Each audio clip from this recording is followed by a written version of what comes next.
Naomi Vance had been told, 4 separate times over 11 years, that what she saw in the recordings wasn't real. The first time was in her second year of university, when she submitted a research proposal to the Xenolinguistic Certification Board, arguing that Kestrahl vocal communication carried a secondary, simultaneous meaning layer expressed through subtle shifts in skin luminescence, a proposal the review committee rejected within a week, citing insufficient methodological rigor and a lack of any precedent in established Kestrahl linguistic scholarship. The second time was during her certification interview the following year, when the senior examiner, a respected linguist named Dr. Marcus Farrow, listened to her explain the pattern she'd identified across nearly 600 hours of publicly available Kestrahl broadcast recordings, and told her, not unkindly, that she was seeing meaning in what was almost certainly incidental biological noise. The equivalent of reading significance into a human speaker's skin flushing slightly during conversation. Skin flushing carries meaning, Naomi had said. Embarrassment, exertion, anger. We just don't formally translate it because we don't need to. It's redundant with the verbal content for most human speakers. Precisely my point, Farrow had said. It's redundant, incidental. Not a structured second communication channel requiring its own translation methodology, which is what you're proposing. She hadn't been able to prove him wrong, not with the tools available to a university student working from public recordings alone, and the certification board's rejection of her thesis had followed her into every subsequent job application, a formal record noting that her theoretical framework for Kestrahl communication had been reviewed and found unsupported by current linguistic scholarship. 11 years later, she was working as a records archivist at the Human Embassy on Kestrahl Prime, cataloging historical correspondence and diplomatic transcripts, 3 floors and several dozen pay grades below the certified linguistic corps whose members had, over the same 11 years, built entire careers on a translation methodology Naomi had never stopped believing was fundamentally incomplete. She had also never stopped watching the recordings. 600 hours had become several thousand, most of it studied quietly on her own time, an obsession she'd learned over the years to keep mostly to herself. The habit had started, if she was honest with herself, less as a research project and more as a kind of stubborn refusal to accept an ending she found unsatisfying. She still remembered, with uncomfortable clarity, the exact wording of the certification board's rejection letter, the phrase insufficient methodological rigor appearing twice in a single paragraph, as though repetition alone might make the judgment feel less like a door closing on the one thing she'd ever felt truly certain about. She'd taken the archivist position at the Kestrahl Prime Embassy 3 years after that rejection, not because it represented any kind of career ambition, but because it was, quite simply, the only job in human territory that would put her in daily proximity to an unfiltered, continuously growing archive of Kestrahl communication. She cross-referenced luminescence patterns during her lunch breaks.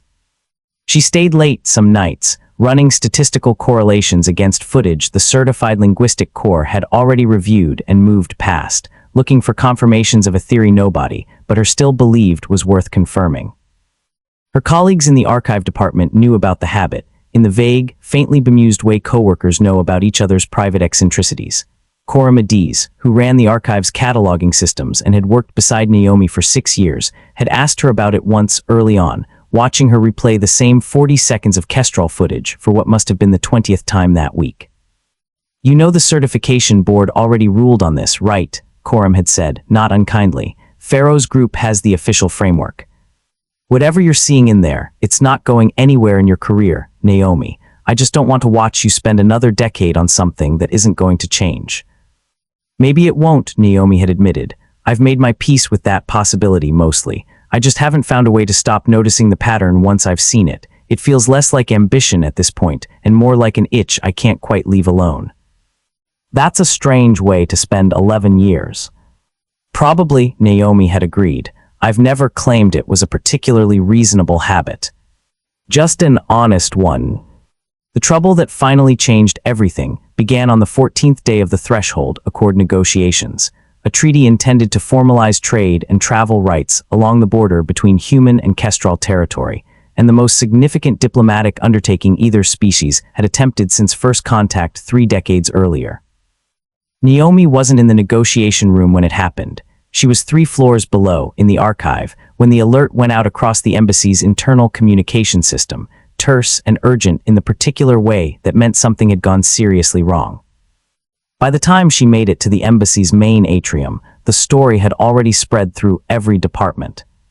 The Kestrahl delegation, midway through what was supposed to be a routine session on border trade tariffs, had delivered a formal proposal that the embassy's certified translation team rendered, word for word, as an ultimatum, demanding unilateral human concessions on trade route access under implicit threat of ending negotiations entirely.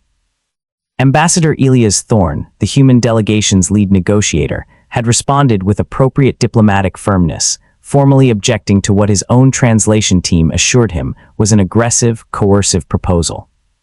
The Kestrahl delegation had in turn responded to that firmness with visible, escalating distress that nobody on the human side could adequately explain, culminating in the Kestrahl Speaker abruptly ending the session and withdrawing the entire delegation to their private quarters, an act that, under standard Kestrahl diplomatic protocol, signaled the negotiations were on the verge of complete collapse.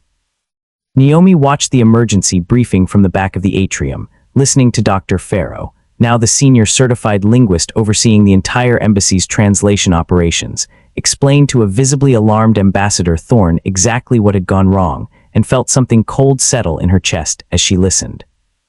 The translation was linguistically accurate, Farrow was saying. Word for word, the Kestrahl proposal constituted an ultimatum.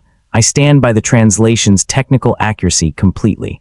What I cannot explain is why the speaker's subsequent reaction suggests they believe we responded to something other than what they actually said.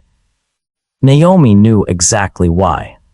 She'd known it, in fact, from the recording of the session that had already been circulated internally, watching not the words scrolling across the transcript, but the subtle, rhythmic shifts in luminescence across the speaker's throat and shoulder markings as they delivered the proposal, a pattern she recognized instantly from thousands of hours of study, one that carried, in the secondary communication channel her research had identified over a decade earlier, something entirely different from an ultimatum. Something closer, in fact, to an anxious, deeply vulnerable request for reassurance. She almost didn't say anything. 11 years of rejection had taught her, thoroughly and repeatedly, exactly how her theories were received by the people who mattered in moments like this one, and the last thing she wanted was to insert herself into a crisis this significant only to be dismissed, again, in front of an audience considerably larger and more consequential than a university certification board. She said something anyway, because the alternative was watching a treaty 3 decades in the making collapse over a misunderstanding she was fairly certain she could explain. She approached Dr. Farrow directly, catching him in the hallway outside the main briefing room as the emergency session broke for a recess. Dr. Farrow, I need a moment of your time.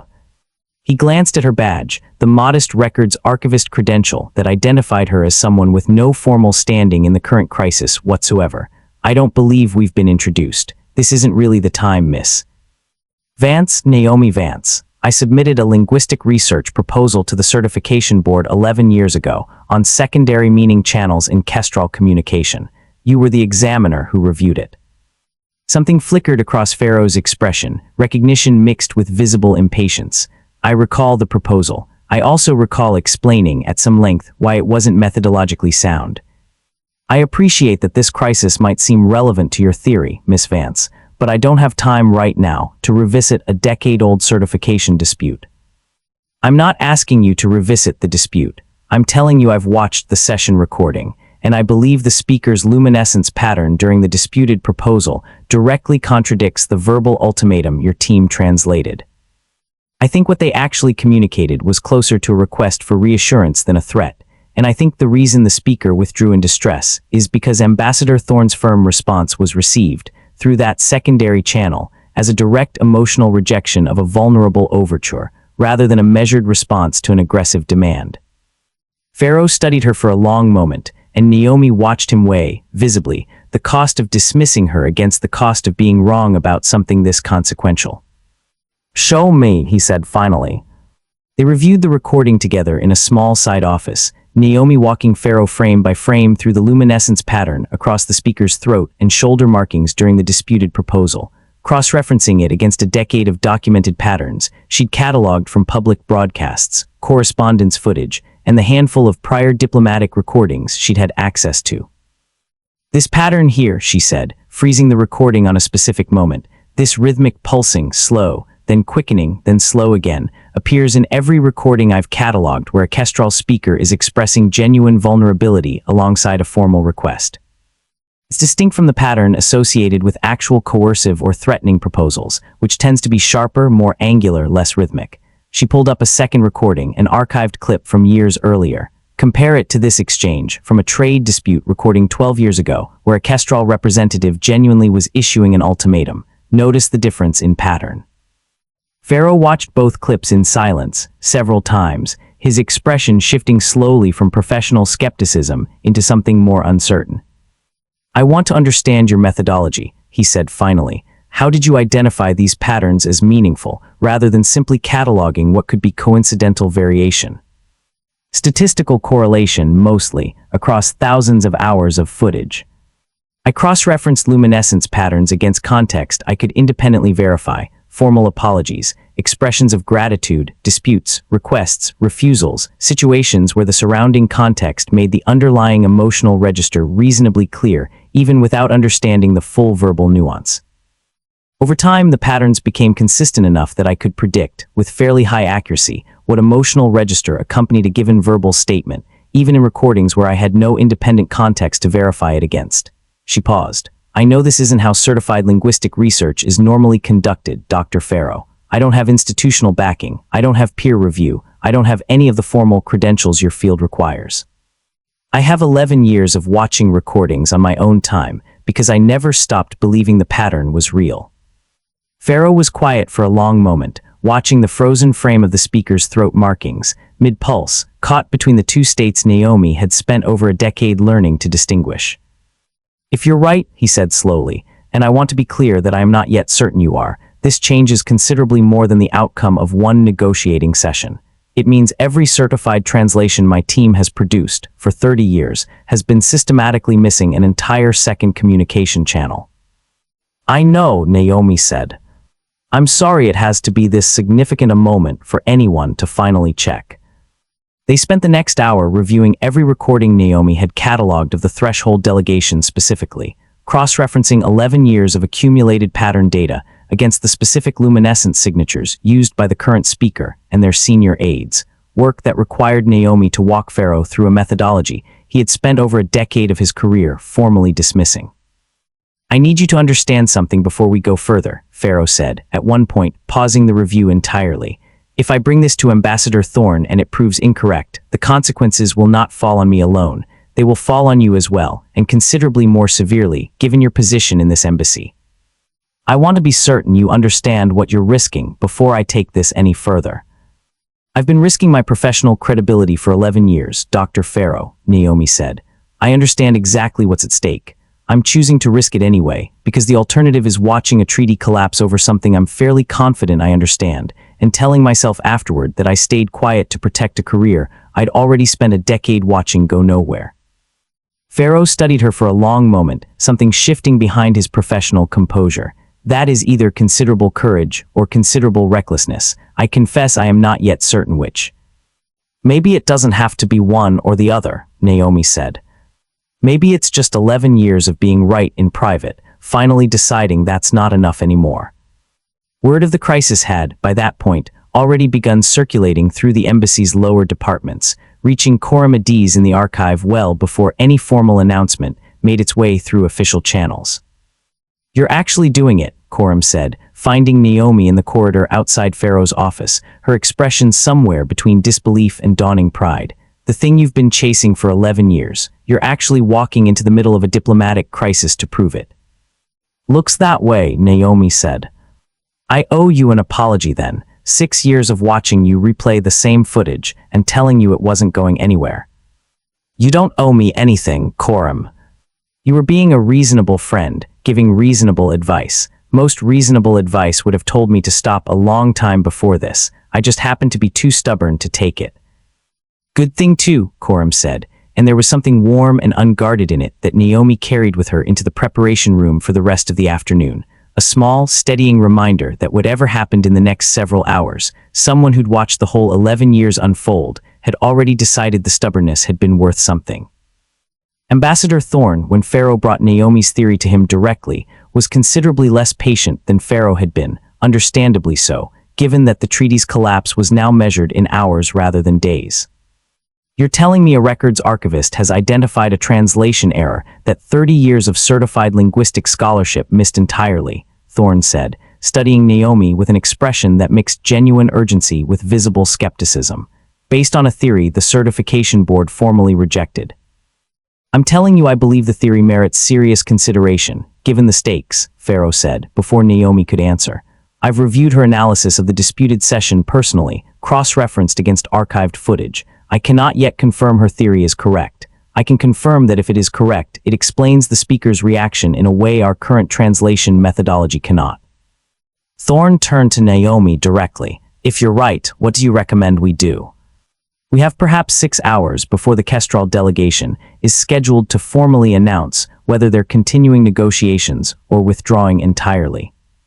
Naomi took a breath, aware that whatever she said next would either save 11 years of quiet, unrewarded conviction or confirm, publicly and consequentially, everything the certification board had already decided about her.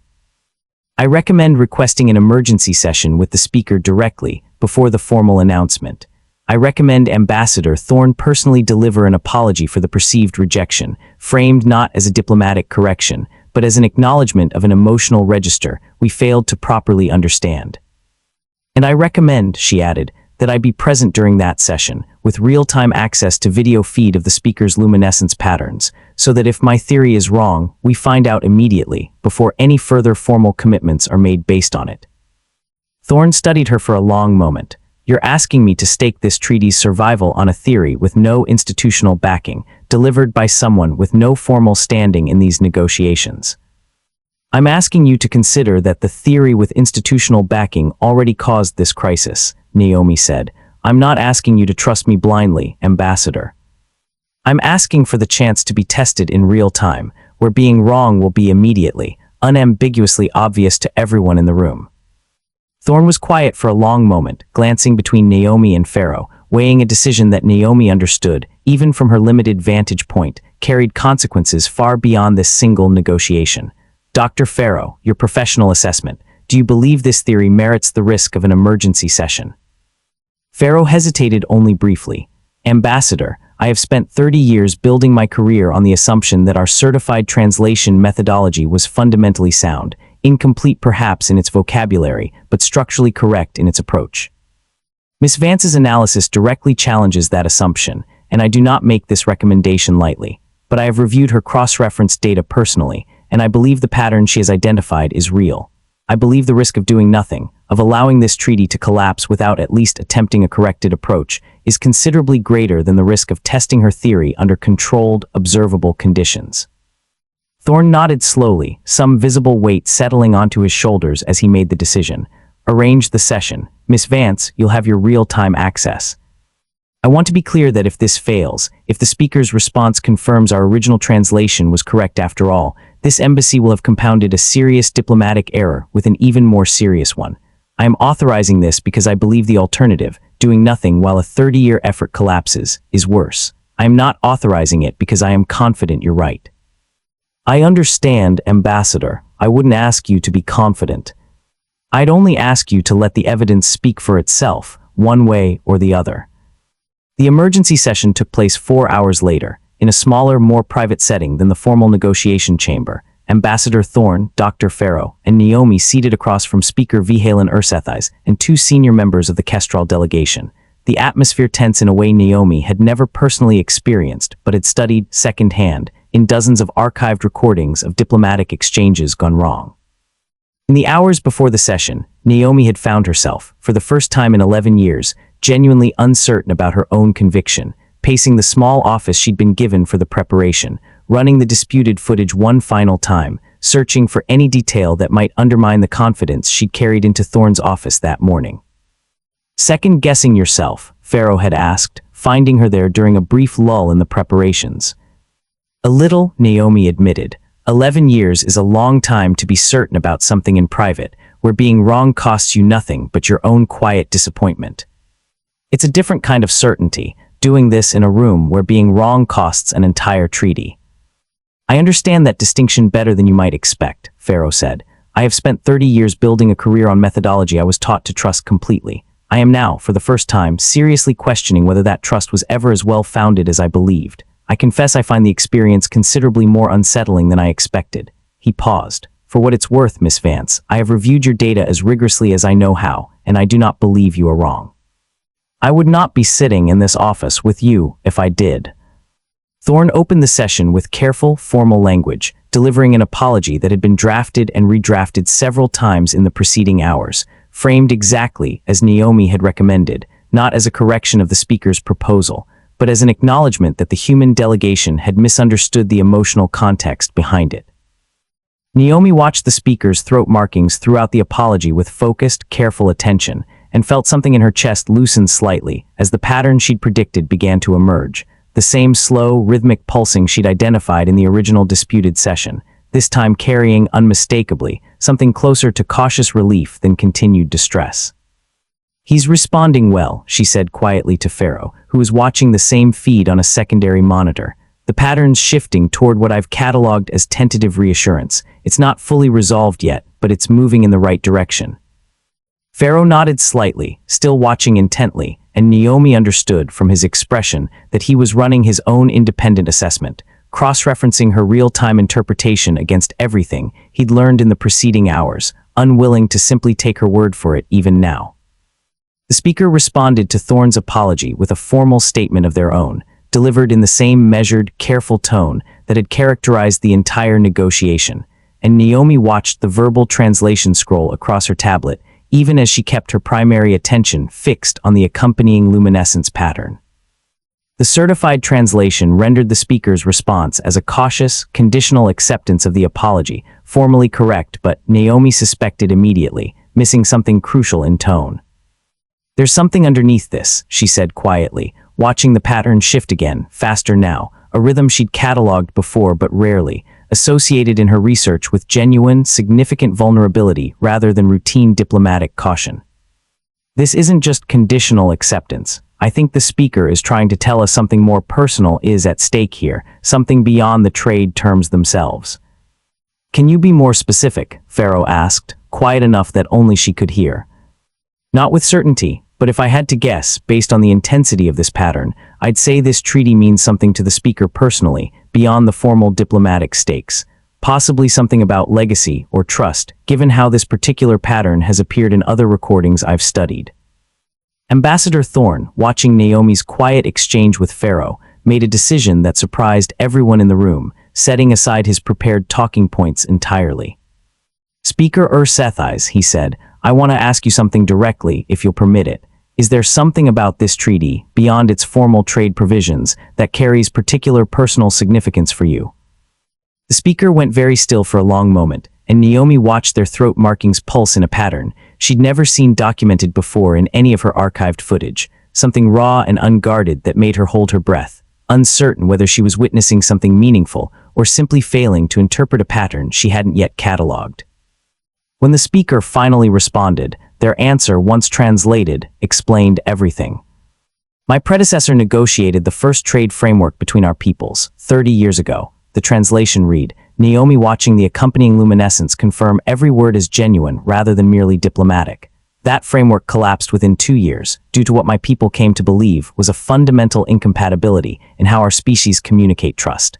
I have spent my entire career attempting to complete what my predecessor could not.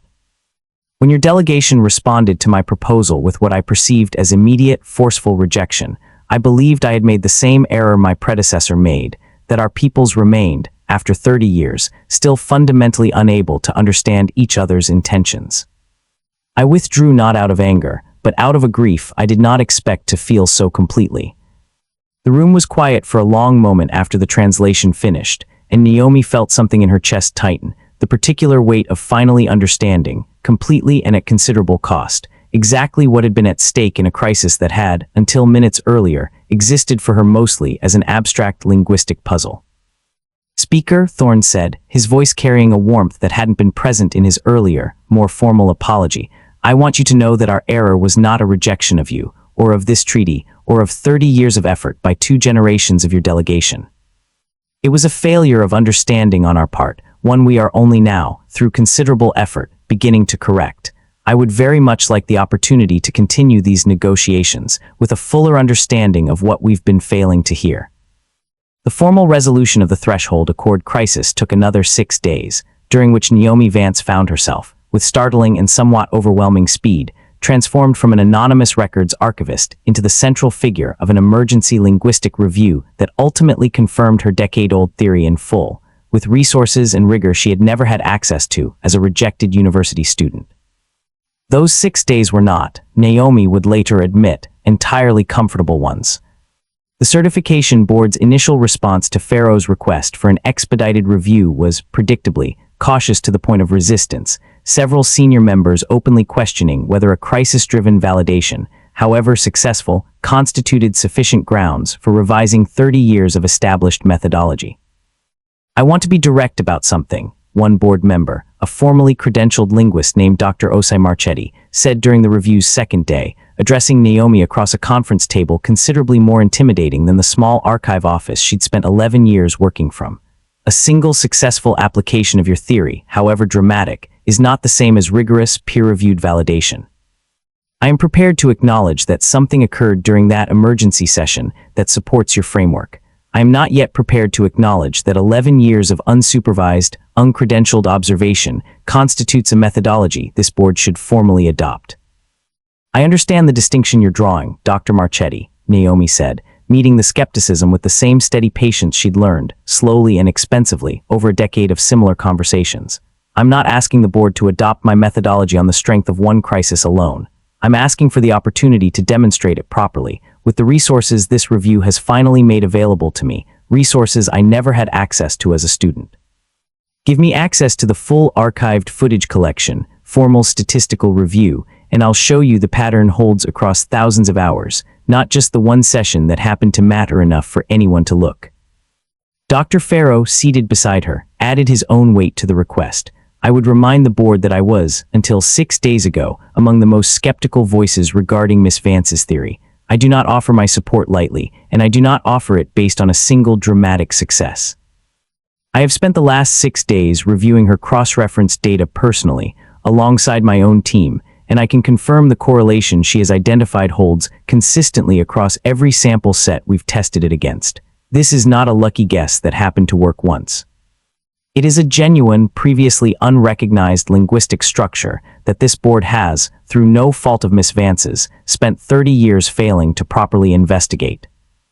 The formal validation process that followed occupied the better part of the 6 days, exhaustive and occasionally contentious, but by its conclusion, even Dr. Marchetti's initial skepticism had given way to something closer to genuine, if reluctant, professional respect.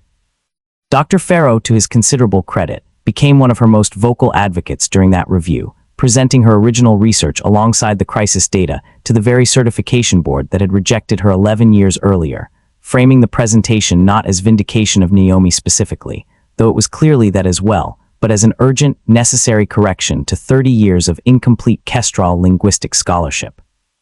"I rejected this theory 11 years ago because it didn't fit established methodology," he told the review board, with a directness that Naomi suspected cost him considerably given his own long career built on that same established methodology. "I want to be honest about what that rejection actually was. It wasn't a rigorous scientific judgment. It was institutional certainty, mistaking its own limitations for objective truth." Miss Vance identified a genuine, significant linguistic phenomenon over a decade ago, using nothing but publicly available recordings and considerable personal dedication, and this field ignored her because she didn't come through the correct institutional channels first.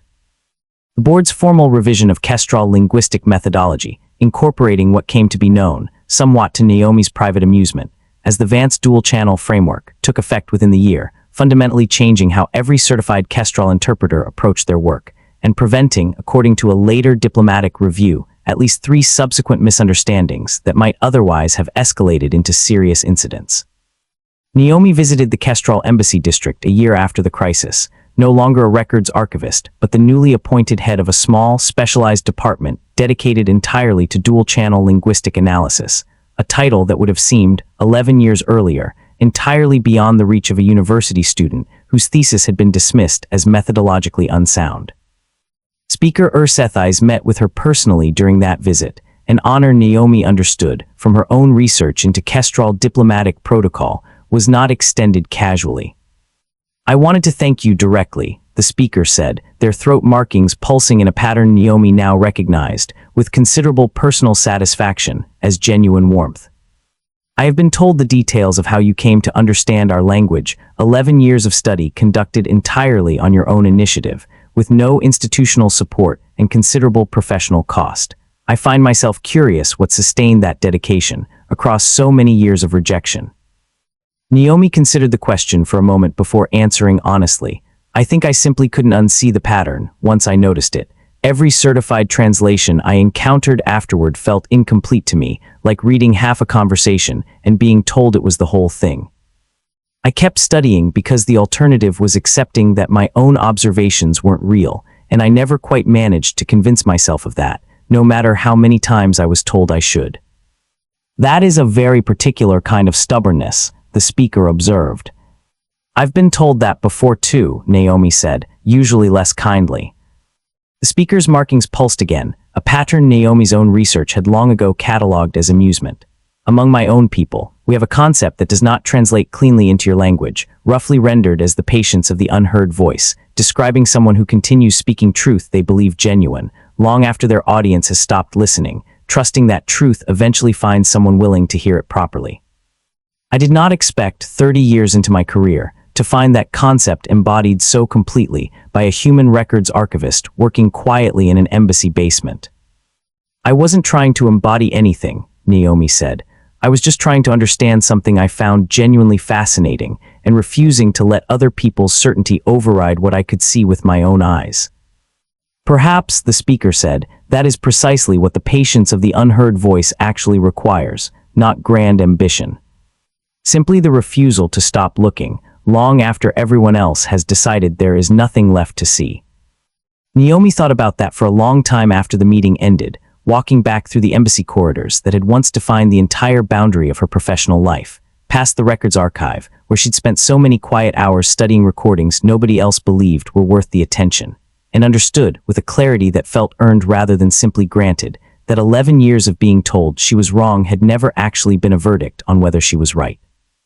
It had only ever been a measure of how long the truth was willing to wait for someone to finally be ready to hear it.